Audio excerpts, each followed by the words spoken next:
तमाम पदाधिकारी व सामान्य सदस्य उनका पहुंच चुके हैं। मैं उनका बहुत बहुत धन्यवाद करता हूँ और उनके साथ हमारे पूर्व में रहे मंत्री श्री रामलाल ठाकुर जी, विकास भाई जी, नंदलाल कोच जी और मेला कमेटी के अन्य सदस्य बच्चों को आशीर्वाद देते हुए ठाकुर रामलाल जी, मंच पर विराजमान सचिव प्रदेश कांग्रेस कमेटी भाई विकास ठाकुर जी। और मुझे पूरा विश्वास है कि जल्द सरकार इस मेले को जिला स्तरीय मेला घोषित करेगी। इसका मैं आपको पूर्ण विश्वास दिलाना चाहता हूँ। आने वाले समय में जैसे जैसे इसका और जो है वो स्तर बढ़ेगा और इसमें गायक आएंगे और इसमें अच्छे सांस्कृतिक कार्यक्रम होंगे, वैसे वैसे इसका स्तर और बढ़ेगा। मगर शुरुआती तौर पे इसको जिला का कार्यक्रम तो ये होना ही चाहिए और इस आपकी भावना की कदर करते हुए इसको मैं प्राथमिकता पे सरकार के समक्ष उठाऊंगा। इसका मैं आपको पूरा विश्वास दिलाना चाहता हूं और मैं यही विश्वास दिलाना चाहता हूं कि हम मिलकर आगे बढ़ेंगे। कठिनाइयां बेशक है, मगर कोई भी कठिनाई इतनी बड़ी नहीं है जिसको हम पार नहीं कर सकते हैं। आज बेशक प्रदेश के अंदर एक वित्तीय संकट मंडरा रहा है, मगर मुझे विश्वास है कि हमारे दृढ़ निश्चय के साथ, हमारे संकल्प के साथ और सबसे बड़ी बात सकारात्मक सोच के साथ हम इस चैलेंज को भी आने वाले समय में निपटाएंगे और हिमाचल प्रदेश को देश का सबसे समृद्ध राज्य बनाने में अपना योगदान देंगे।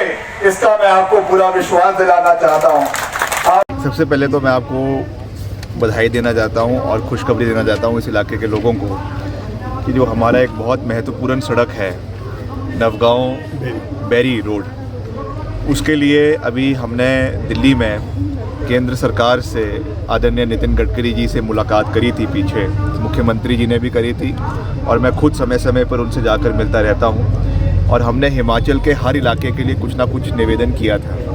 और इस इलाके के लिए जो हमको एक बहुत महत्वपूर्ण सड़क नवगांव बैरी रोड जो हमारे मंडी जिला को जोड़ने के लिए एक बड़ी शॉर्टकट भी है और इलाके के लिए एक बहुत मैं समझता हूं कि इलाके के विकास के लिए बहुत महत्वपूर्ण है। उसका अपग्रेडेशन के लिए करीबन 70 करोड़ रुपए 80 करोड़ रुपए हमको स्वीकृत हुए हैं।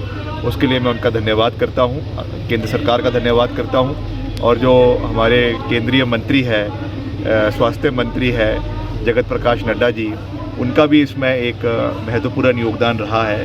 क्योंकि देखिए, जब मैं विकास के बारे में हम बात करते हैं तो ये चीज़ें दलगत राजनीति से ऊपर उठकर होती है और इसमें सब लोगों का सहयोग और समर्थन होता है। तो इसके लिए हमको केंद्र सरकार से ये स्वीकृति करीबन 300 करोड़ की हिमाचल प्रदेश के लिए अभी आई है, जिसमें एक बहुत महत्वपूर्ण सड़क है हमारी, जिसका मैंने भी जिक्र किया ये है। और दूसरी एक जो हमारी एक बहुत जो पुरानी सड़क है आपकी, जो ब्रह्मपुक्कर से लेकर आपके नीचे घाघस तक जाती है, उसका जो है वो अपग्रेडेशन का कार्य होना है। यहाँ के जो माननीय विधायक है आदरणीय रणधीर जी, उन्होंने इस विषय में विधानसभा में भी प्रश्न लगाया था, मैंने वहाँ पे भी इसका जवाब दिया था कि इसको हमको करीबन इसमें 5 करोड़ का अभी हमको इसमें डिपॉजिट जो है वो NHAI के माध्यम से आया है। मैंने अभी ही NHAI के जो यहाँ के RO है, रीजनल ऑफिसर है हिमाचल प्रदेश के, उनसे बात करी है और इसमें 2 ब्रिजेस जो पीछे छूट गए थे, हमारे विभाग का जो एस्टिमेट बनाया गया था, DPR बनाई गई थी, उसमें उसको नहीं जोड़ा गया था, तो उसको भी उसमें जोड़ा जाएगा और 2 इसमें बड़े ब्रिजेस लगवाए जाएंगे डबल लेन के, ताकि जितना आपका ट्रैफिक है वो भी उसके लिए वो उसको फ़ायदेमंद हो और उसको भी इसमें जोड़ा जाएगा। अभी इसमें हमको 2.5 करोड़ रुपए प्राप्त हुए हैं। इसका टेंडर जो है वो अगले 2-4 दिन के अंदर अवार्ड हो जाएगा और उस पर हम जो अतिकृत इसमें कार्य होना है उसको आने वाले समय में हम उसको पूरी मजबूती से करेंगे। बाकी जहाँ तक प्रधानमंत्री सड़क योजना का 4था चरण है, ये भी मैं समझता हूँ कि हिमाचल के लिए एक बड़ी सौगात है। पिछले साल हमको प्रधानमंत्री सड़क योजना के 3रे चरण में करीबन पहले पैकेज में 500 करोड़ और उसके बाद जो है करीबन 2700 करोड़ हिमाचल को मिले हैं। जिसमें आजकल पूरे प्रदेश के अंदर अपग्रेडेशन का कार्य चला हुआ है लगातार। उसमें चाहे वो FDR टेक्नोलॉजी है, चाहे वो आपकी जो है CTB टेक्नोलॉजी है, चाहे कन्वेंशनल टेक्नोलॉजी है। और मुझे खुशी है कि जो आपका जितना बिलासपुर का इलाका है, यहाँ पे FDR की टेक्नोलॉजी जिसको बोलते हैं फुल डेप्थ रिक्लेमेशन, वो टेक्नोलॉजी यूज़ हो रही है, जिसमें जो आपका मटेरियल है उसी को ही फिर से उखाड़ के उसको उसमें सीमेंट डालकर पल्वराइजेशन करके ट्रीटमेंट करके वापस उसी को ही लगाया जा रहा है। तो इससे हमारी एक तो पैसे की बचत भी हो रही है और दूसरा जो है इसको सीमेंट डाल के रोड को पक्का करने का कार्य किया जा रहा है। तो ये मैं समझता हूँ कि बहुत बहुउद्देशीय भी है और इससे सड़कों की लॉन्गेटिविटी आने वाले समय में बढ़ेगी।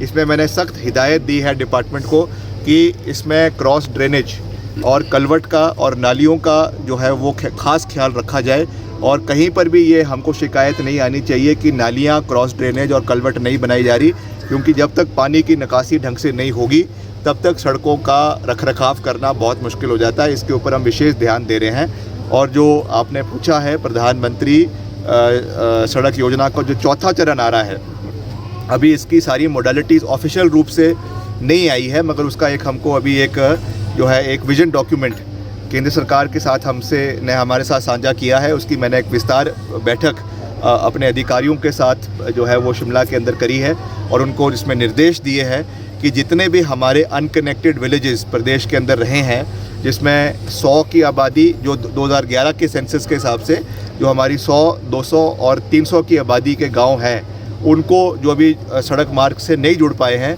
उनको जोड़ने का काम जो है वो पूरी प्राथमिकता पे इसमें किया जाएगा।